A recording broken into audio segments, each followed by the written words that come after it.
On today's show, we're going to speak to Stephen Graves, who's the CEO and founder of Certified True.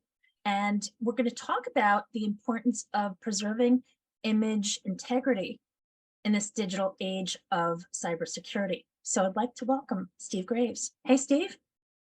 Hey, June, how are you? Thanks for having me. Thanks for coming on the show. Steve, can you share with our audience a little bit about your technology background and some of your experience? Sure. I kind of started from an unusual method. I mean, I started out long ago as a foreign currency trader. So having to set up actually the networks and everything, I had to become proficient. And then kind of during the dot-com boom, actually I had a digital certificate authority, an early competitor to VeriSign. And that really developed a lot of my understanding even now for PKI and encrypted communications between networks. So, and then since then, I've done everything from working technology for government, for Fortune 500 companies, advising for banks, also advising technology and also government relations I've been an advisor to two prime ministers, including one, Benazir Bhutto, whom has passed, obviously, but had a rather interesting life. And usually, technology and government don't end up going together so much for a lot of people. But for me, that's been my case. As far as like just training wise, I tend to be, I have a lot of certifications, Scrum Master,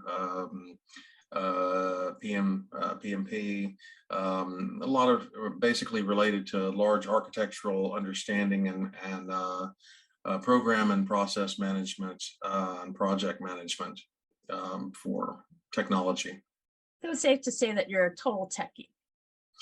Yeah, I guess, and more importantly, generally also what I'm able to do is translate techie to executive level, and that and to kind of the common parlance, because you really got to understand it well enough, but then translate it into businessese of where it really hits the road as a drivable, understandable business.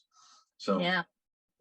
um, Now, in today's age, we see images that are so realistic and yet they're fake. Can you explain how that happens? And can you also talk about the amount of evidence that is rejected by the court systems? yeah, I mean, it's been growing for quite some time. I mean, we used to think of it, and people are biologically programmed to believe what we see. Seeing is believing. A picture's worth 1,000 words. But over time, and we have changed technologies from film that's captured on a negative to digital photographs. And of course, that's been over the last 30 years even. But in the last 20, and then the last 15, the last decade, something has changed because our ability to manipulate and process those images in a digital format has become much greater, and in ways that it's very difficult for our eyes to distinguish images that have been manipulated in any way. And and psychologists have understood that once we have had that, once we have seen a manipulated image, even if we know it's been manipulated, it still affects us in the way that the image intended often. So this is pervasive. I mean, everything from obviously, TikTok videos, and people having Photoshop things. Now Photoshop is like old school, Yeah. because there's so many things. I mean, just on your app, you can sit there and change your face. You can just click in a few things, and you don't have to be some very dedicated artist or digital artist or whatever. You can just, with a few clicks, you can change entire meaning of what the photo means. And also a lot of it's just too, is it because unlike in a physical artifact where, I have a painting or I have something that presumably I can maybe date this in some way. A digital artifact, there is really no provenance unless um, the the the actual things surrounding its origin, identifying it, called metadata, which is really just information about the file itself, is actually still with it and also hasn't been tampered with, and it's very easy to change the metadata in any way. So you have a lot of stuff just floating around that has been, tampered with, and then most of the time, and many times we want to, we want to change a little highlighting. I mean, when we get wedding photos or something, they sit there and they document this, but we no longer have any idea whether something is really raw, or it's real, or it's original, it's authentic. And this has led to a number of problems across a vast number of industries, whether it's insurance. I mean, I'm making claims and I'm taking photos, and that supposedly document as an artifact a time and date of an existence in a certain state, state documentations, a state of being, so to speak. Whether you have journalism, where you have journalists having taken photos that they say Fake are, news. yes, well, exactly, fake news. And that's where exactly where the rise of that has come from, is unscrupulous journalists who are either recycling old content, but it's really with the idea of, well, I know this is what I want to present, and so therefore I'm going to create a photo to enhance that story.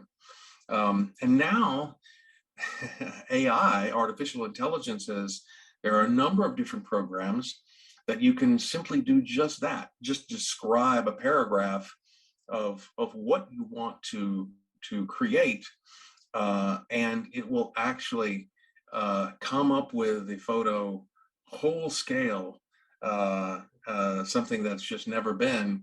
And if you want, you can even have a reference photo, and you can add in things and many things. So there's the ability to manipulate what is seen is just has been amazing. And it's even in things where you would never think. Medical imaging, again, tying back to insurance, but even scientific journals. In 2018, I think it was, they did a large scale study of scientific journal papers, and 20,000 papers or something, and found something like 2% to 4% of these peer reviewed, they'd all gone through everything, but the photos that were, these are things like, documentation about COVID or why to use this cancer medicine, things like this. But the 2 to 4% of the photos had been manipulated in such a way that it would have changed the results of the Yeah. paper.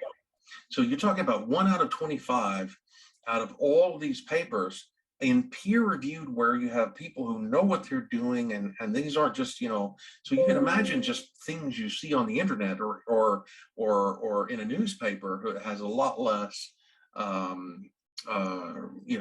review process. I know So recently there was a big to do in the research, in research pertaining to, I do believe it was Alzheimer's research, if I'm not mistaken, right, and the right, document, or the one of the images was altered, and it created a whole big right. crisis, because it just made it made the evidence that they were using invalid, and then it made it question every single other piece of evidence that has been submitted to support research. And in this day and age, we need to be able to trust certain things in life, and research is one of them, because it impacts so many people. Well, that's right. Well, and you mentioned something. I mean, we were just talking about the civil side of things, but then you've got also in the legal, the criminal side, and also, civil is, of course, a tort and lawsuits, but much of it based on the insurance and the things that we've been discussing. But what happens when your very liberty, your freedom, maybe even your life is on the line? And we have seen this, where, you know, uh, now, whether it's photos going to court and having been manipulated, either sometimes you may have an overzealous DA who presents maybe photographs that were not completely as they were. A good example was the Kyle Rittenhouse case, whereby Kyle Rittenhouse had claimed self-defense, and so the prosecutor then gave, as part of discovery, to the defense images that I think a drone or something had, or I'm not exactly, I don't remember what had taken the photos um, and the video, but they actually gave them a lesser quality video than what they actually had. And then we're trying to use the blurriness in it to argue that he took a certain action, and then they were arguing back and forth, only to find out that actually there was a much higher quality video originally, and they had stripped it down, so it made it for them to be able to do this argument. And there have been other cases, very famously so, where prosecutors might darken images and things like this, or sometimes the defense.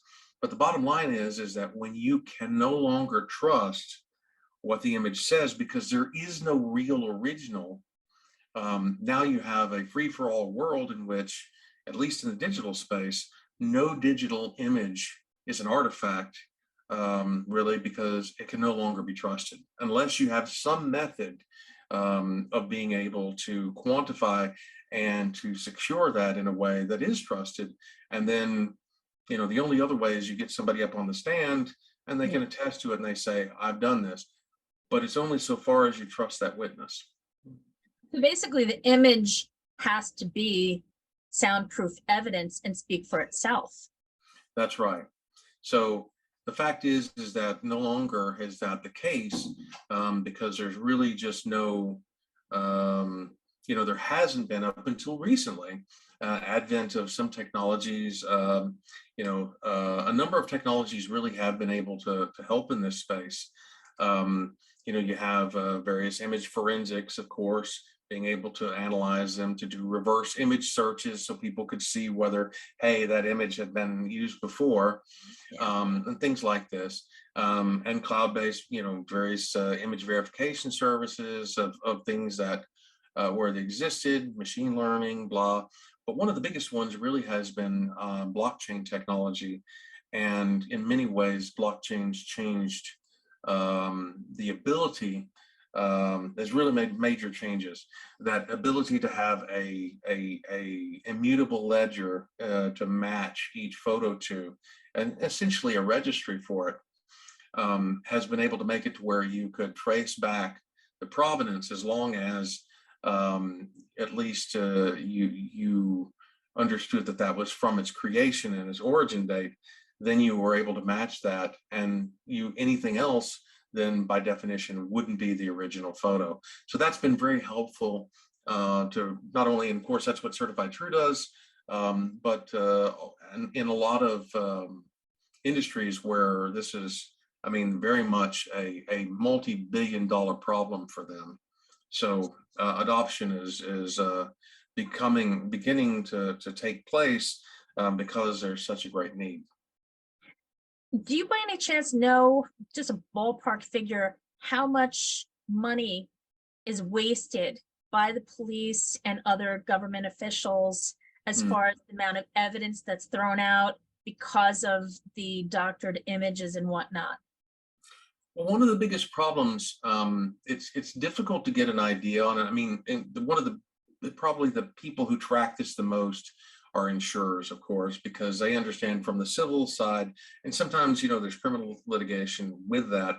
But ultimately, they track billions and billions of dollars are lost every year to fraud, image fraud, specifically geared toward claims. And that's just a lot of it. We're talking just property and casualty.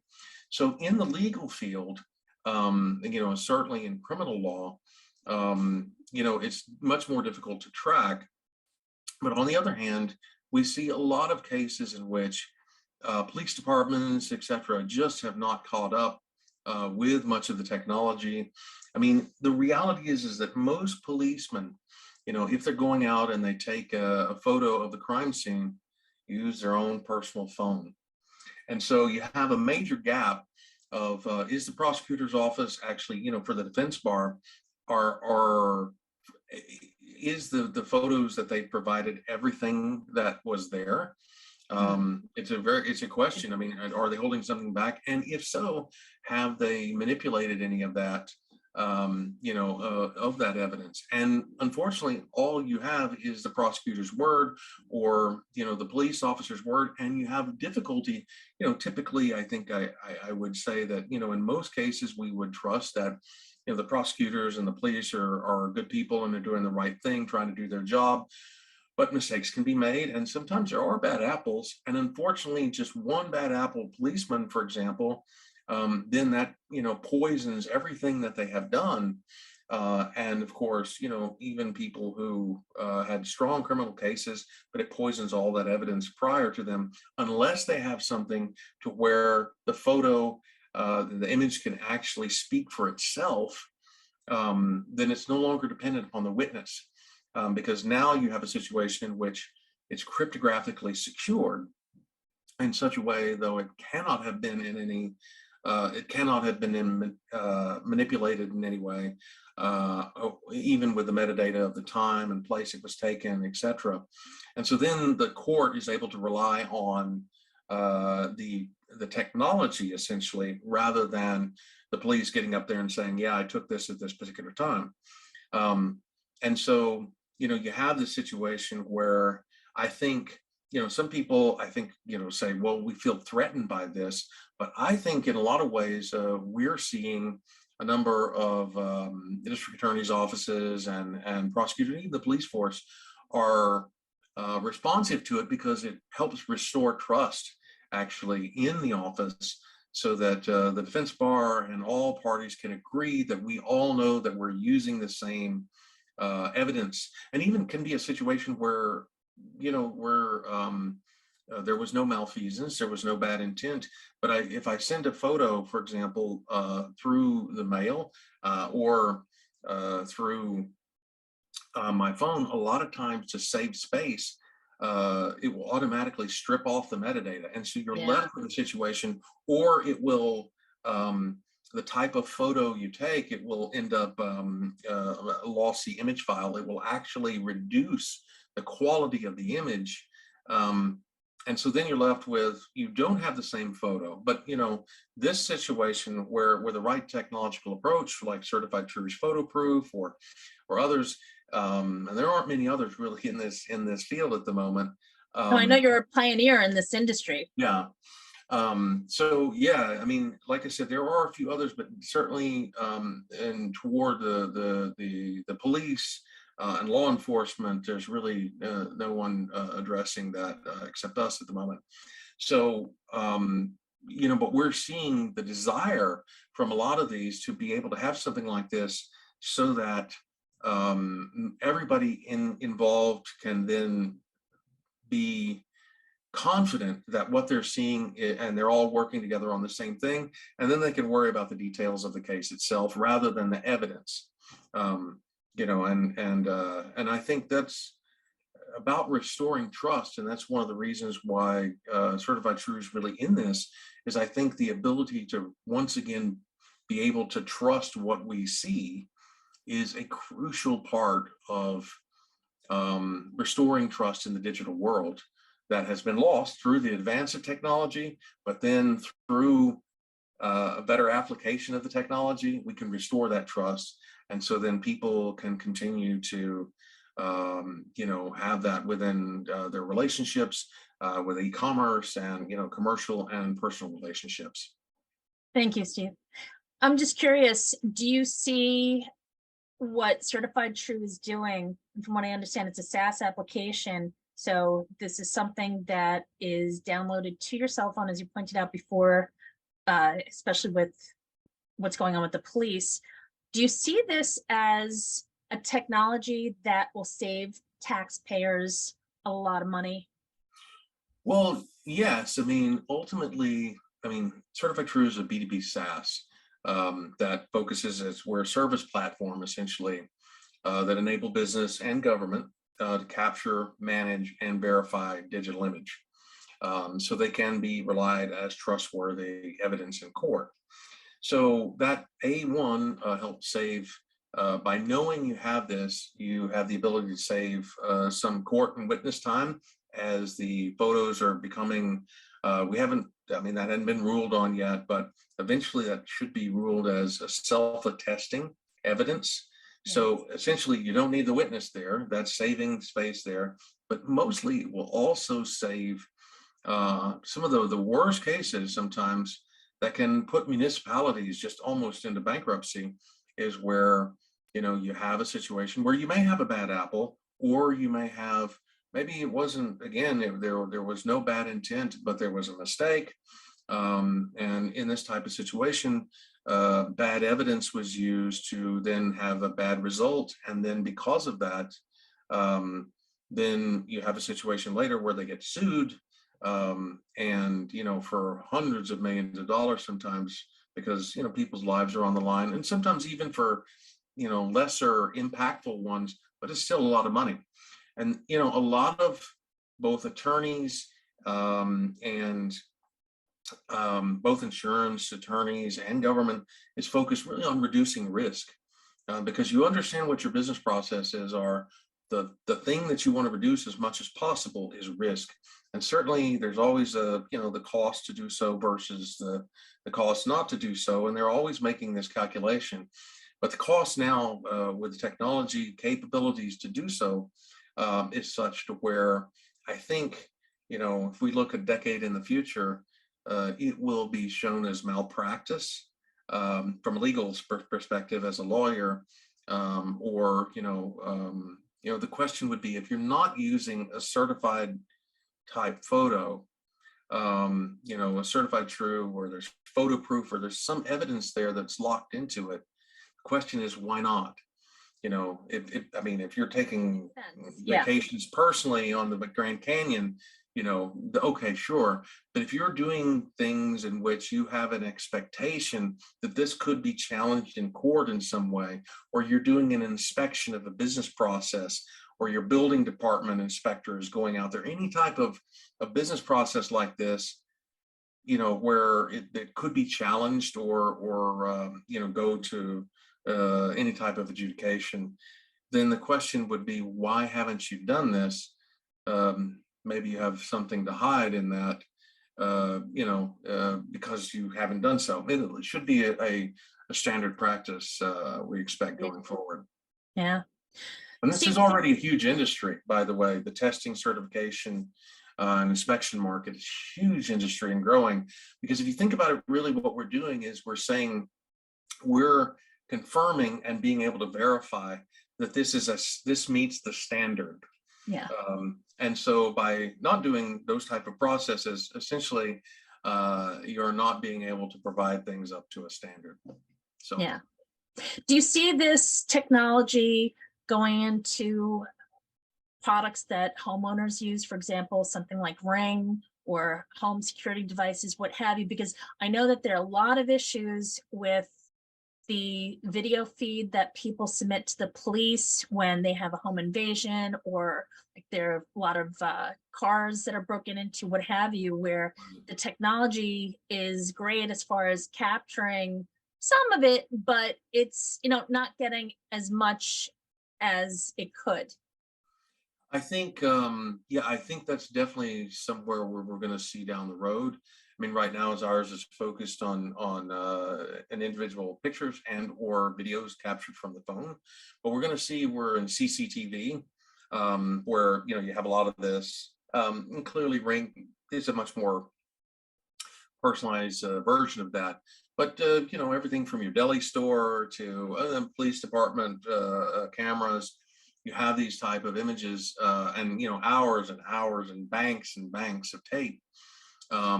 But there are methods. Yeah, I mean, we're definitely going to see where we'll have been able to safeguard those as well.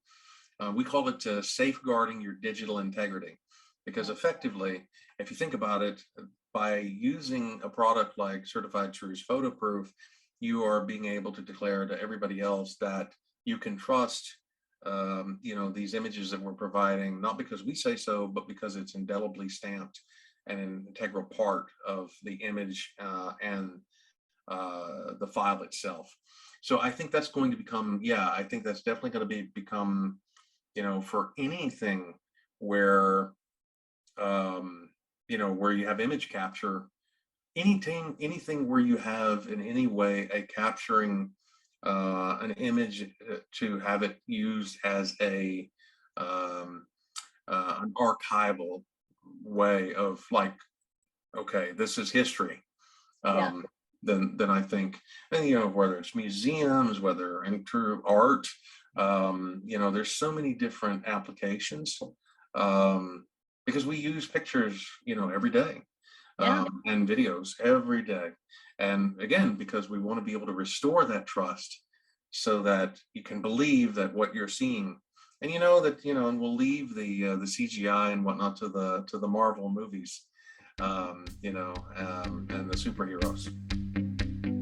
Well, Steve, it has been quite a very interesting conversation talking to you about this very important area within cybersecurity. And I look forward to having you come back as your technology continues to develop. Absolutely. Well, I definitely welcome it, and thank you, June, for having me on and being able to talk about the importance of trusted image verification and how it's going to impact our future, both in the near and the far term. You're welcome. Folks, thank you so much for tuning in. This has been June Stoyer with That's the Story. Have a great day. Bye-bye.